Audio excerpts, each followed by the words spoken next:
nosotros teníamos un pasar tranquilo, era febrero del año 2007, estábamos pensando probablemente en irnos de vacaciones. Cuando un día sábado a las 8:30 de la mañana una fuerte explosión sacudió Valparaíso, yo me quedé tranquilo porque no sabía dónde había sido y me llamaron que se estaba incendiando toda la cuadra acá.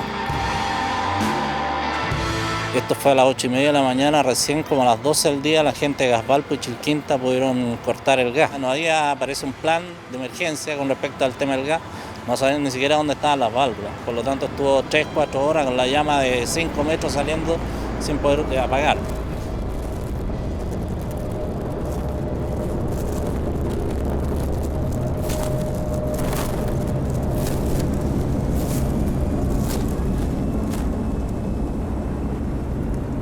El incendio siempre se va a proyectar sobre la ciudad, a menos que cambie la rotación del eje de la Tierra, el incendio se proyecta hacia la ciudad. Y mientras más atrás sea el incendio, más masa combustible toma y proyectado a la ciudad termina siendo un avance de un fuego, ¿cierto?, que se acumula en la parte alta y se proyecta a la ciudad como una hoguera.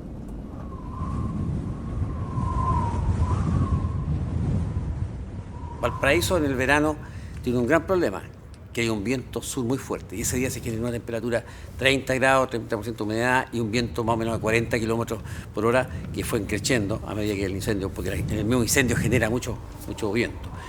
Y ya prácticamente empezó a tomar las casas que estaban en los fondos de quebrada y subió. Y se pasó a ser un incendio forestal a un incendio estructural. Y este incendio se genera tipo 20 para las 4 de la tarde, en un pequeño foco, en el cual está la fotografía, inclusive cuando el avión de CONAF hace un lanzamiento, que fue el único que logró hacer, y como eso a las 4 de la tarde ya era un fuego violento, donde nuestras unidades llegan al Camino de la Pólvora, intentan trabajar y generó que traspasó el 50 metros de ancho que tiene el Camino de la Pólvora y se nos mete a lo que yo le digo ya estos fondos privados que dan hacia la parte alta de Valparaíso.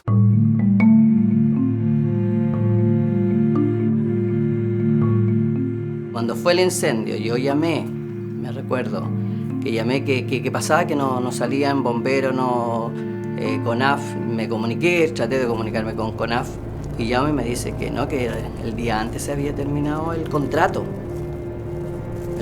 de que ellos trabajaban, porque esto empezó como a las 4, 1, 2, 3, 4 de la tarde llegó el incendio por acá. Pescó mi casa a las 9 de la noche, sin poder hacer nada y no te dejan entrar. Porque yo tenía bidones a agua y carabineros que no puedes pasar, que no puedes pasar. Y ver la impotencia de allá de la esquina, ver mi casa que se empieza a quemar de a poco. Fue terrible.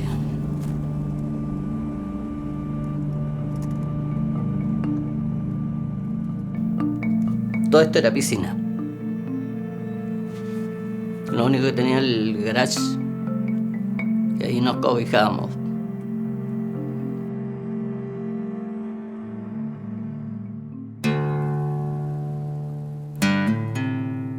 Tenemos un problema cultural donde nosotros mismos no cuidamos las quebradas, las llenamos de basura, no cuidamos la ciudad. Como que no hay una concepción de querer nuestra ciudad de verdad. Y eso es doloroso, eso es triste. Así que yo creo que como sociedad porteña estamos al debe de todos.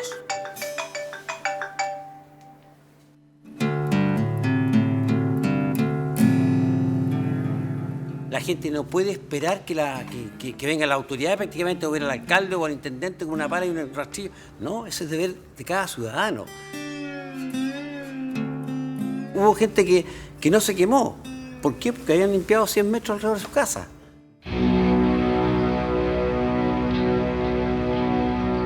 Hay un excedente de basura, que es lo que va a parar a las quebradas, que genera todo un negocio paralelo de procesamiento ilegal de la basura, ¿no es cierto?, etcétera, etcétera.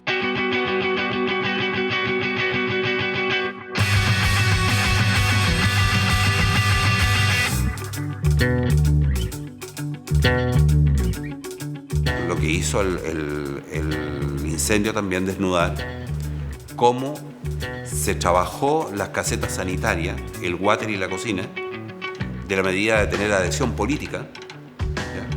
y con conexiones que no llegaban a ninguna parte, llegaban al fondo de la quebrada.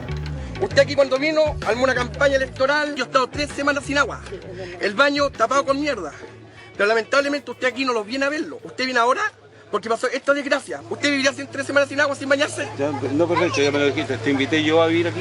¿Ah? ¿Te invité yo?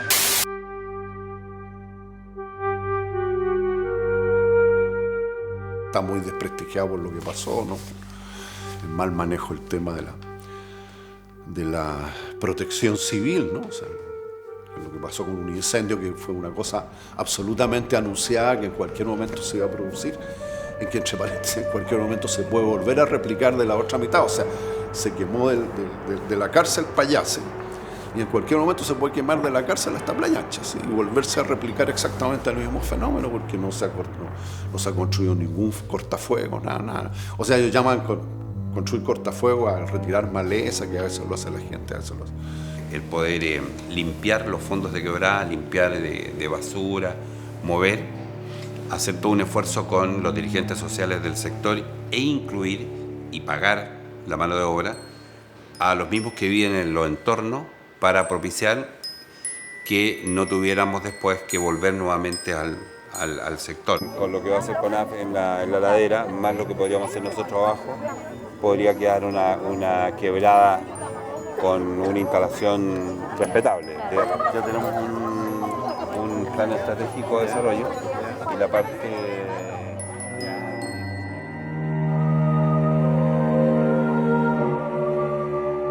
Pero la construcción de un cortafuego que tiene que ser algo así como el camino a la pólvora, pero bien organizado con los sistemas de tanques de agua para tener agua disponible cuando se inicie el proceso de fuego, no se ha hecho nada.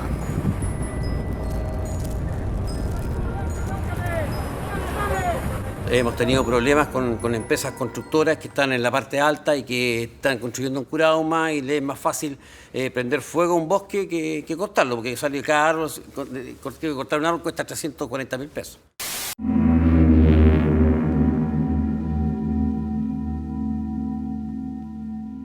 O sea, no es una actividad que en tiempos de crecimiento sea un buen negocio plantar bosques. Y por tanto no hay actividad silvícola significativa, ¿ya? Pero sí hay plantaciones. Y dice, bueno, pero ¿por qué las plantaciones se hacen? Porque en Chile la plantación de bosque es subsidiada. Y como es subsidiada, a veces a través del subsidio se logra una cierta utilidad. Y bueno, ¿y por qué no se libera? No se libera porque está la proyección en el tiempo que eso igual va a ser urbano y por tanto al final voy a tener un buen negocio reteniéndolo. Se especula sabiendo que a veces la misma toma es la forma como se termina formalizando urbano, porque el Estado se hará parte de estos usurpadores para los privados, y que consiste, ¿cierto?, en resolver el problema social de las tomas comprándole al propietario a valores de mercado y no a los valores de suelo rural. Hay demasiada evidencia que muestran que a veces son los mismos propietarios los que no hacen nada y hacen que la toma prolifere.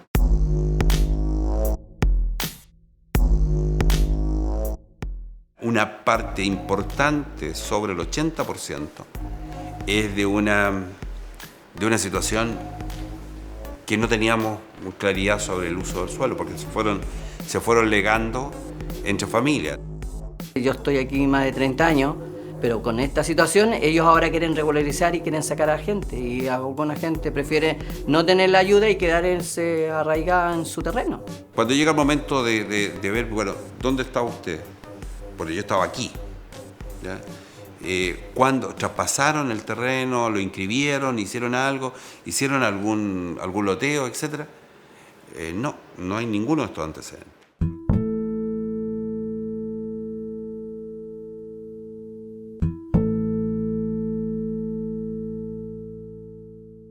Esto partió en el año 99.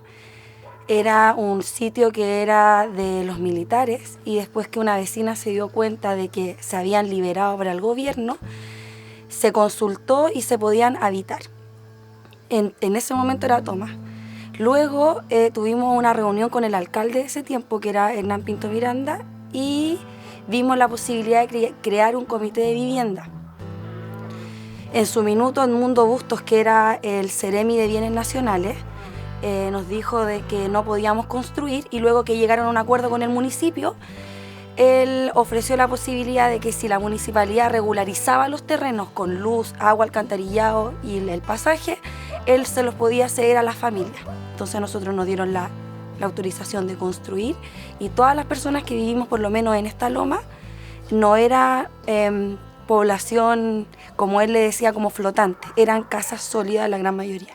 Yo creo que si hablo con cualquier compañera o vecina de mi par sabe lo que nosotros vivimos, porque nadie en la vida que no haya pasado por esto sabe, nadie. Se lo doy firmado. Porque todos, cuando uno habla del tema, todos te aconsejan, te escuchan, pero no saben lo que significa el dolor de perder todo. Bien es cierto que todo es material y como todos dicen, en algún minuto lo vamos a recuperar. Nadie sabe del dolor que uno siente de haber perdido todo. Mucho frío porque estuve en una carpa y se mojaba. Y me dio accidente vascular. De todo lo que pasé, o sea, lo acumulé. No es fácil perder tu historia. Cuando a alguien se le quema la casa regularmente, está toda su familia que tiene fotos, recuerdos, que en este caso no hay, porque a toda mi familia completa se le quemó su casa, a todos mis amigos que por años nos conocemos, nadie tiene nada, todos nos quedamos sin pasado. En el caso del incendio de Valpo, al mes yo interpelé a la ministra y dijimos, vamos a hacer una interpelación ciudadana para que la ministra conozca lo que está pasando y para que al mismo tiempo nosotros tengamos certeza de que las cosas van por buen camino.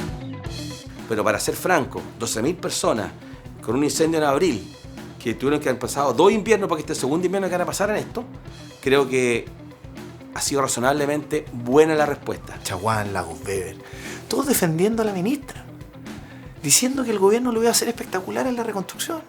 Quedan cosas pendientes, hemos visto que hay gente que está todavía disconforme, se están viendo casos de los allegados, de los arrendatarios, que estos no son lo mismo que los dueños, ¿ya? Pero la raya para la suma yo creo que ha sido satisfactoria, el delegado presidencial hizo lo que había que hacer y hoy día esto está en manos del gobierno regional. Yo me acuerdo, las promesas aquí fueron increíbles. Esta es una gran oportunidad para reconstruir nuestro cerro, para mejorar la conectividad, para mantener el tejido social, para construir con seguridad. Oye, anda a darte una vuelta arriba del cerro. Es una vergüenza. Las casas que están construidas no son casas que ha hecho el Estado. Son las casas que se ha reconstruido la propia gente. Hay preocupación de los vecinos, me he juntado con ellos y te dicen que las terminaciones no son las adecuadas, que las conexiones con el alcantarillado a veces no son las más pulcras, pero no porque sea comillas gratis, ¿ah? Va a tener algo de mala calidad. Han pasado 2 años del incendio y esta es la realidad. Una casa además de material ligero con un buen radial, pero fíjense lo increíble. La casa, ni siquiera alguien se tomó la molestia de venir a verla. Miren la puerta de entrada de la casa, con un pasillo intransitable.